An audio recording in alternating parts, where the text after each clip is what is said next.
This is Tony Regis reporting from the Philippines. Other than the usual and the other powerful countries that decided to cut their oil imports from Iran, even the smaller and yet oil-dependent countries are also cutting their oil imports to save them from the sanctions that the United States might impose.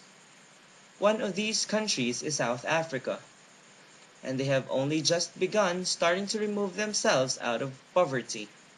Considering South Africa's action to cut Iranian oil imports, the United States is now looking at how it can help South Africa. Through the exception from sanctions, US have indeed shown a good sportsmanship when it comes to these countries.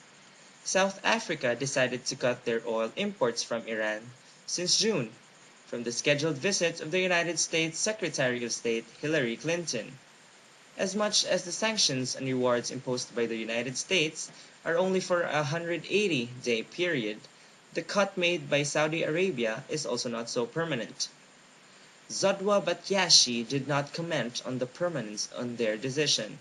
However, the statistics of South Africa shows that about 35% of all crude oil imports of South Africa came from Iran, and this could only mean that their cut off from the Iranian oil consumers list would be a little bit detrimental to South Africa.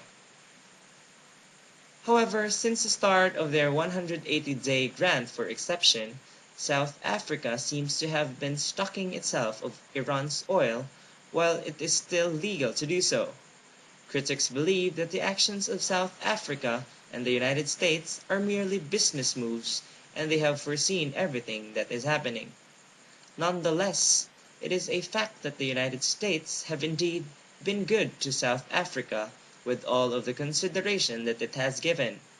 What South Africa should do is to return the favor and continue being a good follower of the United States sanction to Iran.